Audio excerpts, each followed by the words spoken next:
And so the guy that I chose it's another Cromer retread, like Saffold, but in many ways, this was a guy that Cromer almost like, I don't want to say handpicked, but he was involved in drafting and developing this guy, David Edwards of the Rams. Had a great career at Wisconsin as a tackle.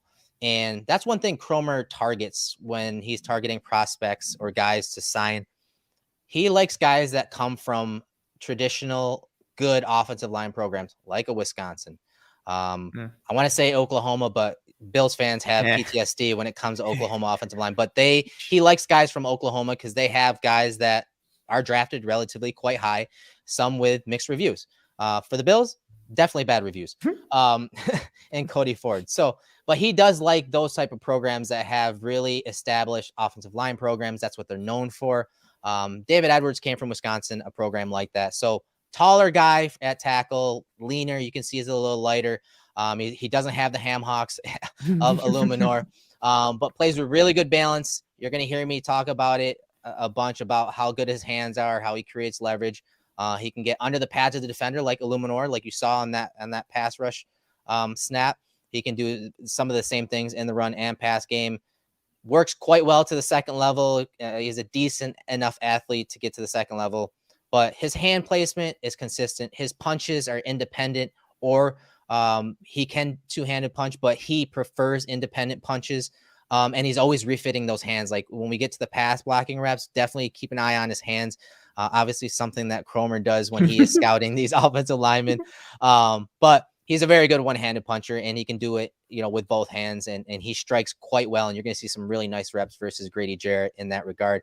And then he just scans the 2 and 3 man pass rush stunts and games really, really well. So let's start off with this run play first. And he came from the Rams, and of course they for many years have run these combination blocks, their zone runs, whether it's inside or outside zone. You see 73 is Edwards, and just look at the hip to hip, the knee to knee. I mean, textbook with no boom there. They're working to the second level, but look at the displacement that they create, and those guys cannot work around them.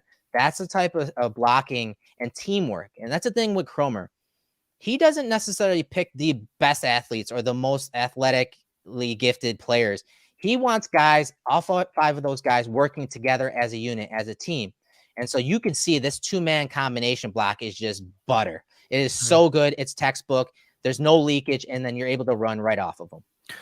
The run right off of them point is the most important for me. Like, you make this decision so easy for the running back, because 59, that linebacker at the second level, because they're hip to hip, he has to pick a gap. Like, he either has to go left or right, and whichever he picks, Henderson gets to cut off of. So 59 jumps inside. So Henderson's like, okay, cool. Let me just put my foot into the ground.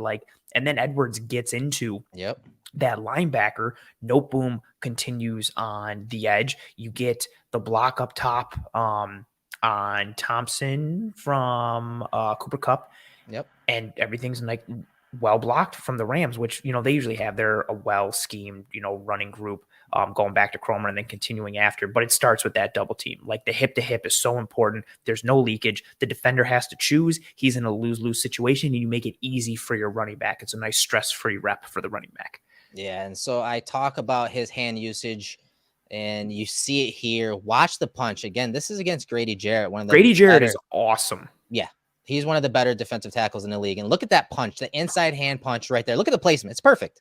It's perfect. And watch how that affects Jarrett. So now, that's an aggressive set. And so maybe Jarrett had a different plan in place. Well, because of that aggressive set and because of that punch and its placement, it interrupts his pass rush plan.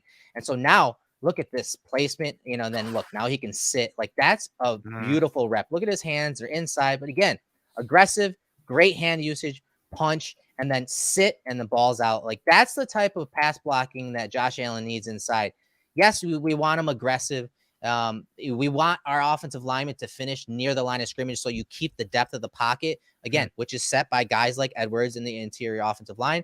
But you also want a guy that's technical, and Edwards is technical when it comes to hand usage, especially techniques that Cromer likes to use. hands. Yeah, It'll be forever hand. burned into my brain. The placement is so beautiful from that initial punch. You can tell it kind of stuns Grady Jarrett a little bit. Yeah, Like he's kind of like the way he swats off Edwards, almost like a bee that comes out of nowhere. Like you're like, what the hell? Like, and then, but again, so he swats, and then as he swipes those hands, what does Edwards do? Just repositions the hands and gets him on the shoulders, and then you see Jarrett starts to work again. mm, This is against one of the best defensive linemen in all of football. Grady Jarrett might be the best kept secret in the NFL because the Falcons have been terrible, but he is phenomenal. And he even gets under Edwards here a little bit and starts to drive. But Edwards has the hand position. He's able to anchor. He mashes with him and he maintains the depth of that pocket. This is a really technically sound rep that starts with a win early on with a move that the Grady Jarrett, I don't think was expecting. It catches him by surprise. It's technically sound. He sees it through to the end. yeah. Real quality rep. Here's another one. This one versus the Cardinals. So here he is right here, left guard. Again, watch the aggressive set and watch that punch. Boom. He jumps him right away, right near the line of scrimmage. Now we're just suffocating your plan, taking away your strategy. You see that initial punch, and then watch him just sit down. Like you see, he's got cloth already. Now he's just sitting down, using that core and hip strength, and that guy's just neutralized. And he finishes near the line of scrimmage. Mitch Morse always talks about that, finishing near the line of scrimmage. That keeps the depth of the pocket. Edwards can do it. Even when he's aggressive, he's able to stay in the fight and finish near the line of scrimmage. Just a really nice play from him there. Again, with that punch, with that aggression.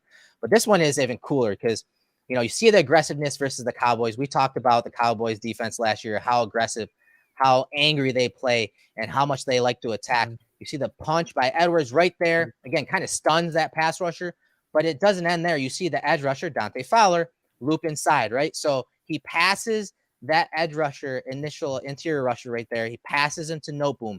Noteboom squares him up, takes him over. So now Edwards and Kilgore are working 2 versus 2 here. You see him go to pick up this defender right here, but he doesn't feel Kilgore, who is not their starter. Brian Allen is generally their starter at center. So he's filling in for Brian Allen. He feels Kilgore kind of hanging heavy on 72 there. So what does Edwards do? He loops around onto Fowler and pushes him wide of the spot. The other guy does get pressure on Stafford, but watch this throw from Stafford. This is just ridiculous. It's almost like a no-look over the middle. That's wild. Silly. But I just love the awareness by Edwards on this 3-man game against him. And he felt and sensed that Kilgore was a little heavy on that interior guy. So he went and picked up Fowler, who, again, turned that corner. Mm-hmm. But Edwards got a piece of him and allowed Stafford to step up and make a play with the ball. At that point, you've almost kind of lost the rep. Like the game has gotten you up front. The fact that he's able to recover and still make a play on Fowler that allows Stafford to succeed is such an important piece. We've seen the Bills' offensive line this past year, and even a bit in 2021 as well, get gamed up with just simple stunts, like simple 2-man games, let alone a long loop like this where Fowler is coming from the C gap and looping all the way back through the opposite A. That type of athleticism is also kind of why we highlighted Dante Fowler in last week's episode, which if you haven't catch, you definitely should for our defensive free agent targets here in the film room. The mental piece has been something that has plagued the Bills' offensive line at times. And then with Roger Saffold last year, I think he had the mental game to pick it up, but he didn't have the physical ability to get there and answer. Like Roger Saffold would be dead in the water against this type of action, right? Even just basic 2-man games like a tech stunt, he was donezo because of his limited mobility. So Edwards, you got somebody who has the awareness to recognize it, but then the functional athleticism to be able to pick that up. That's not easy. He's bumping over completely into, technically a whole nother gap to get outside of the center. That's a really important piece to have on the offensive line, especially with how we've seen teams game up the Buffalo Bills offensive line at times, and it's been rough.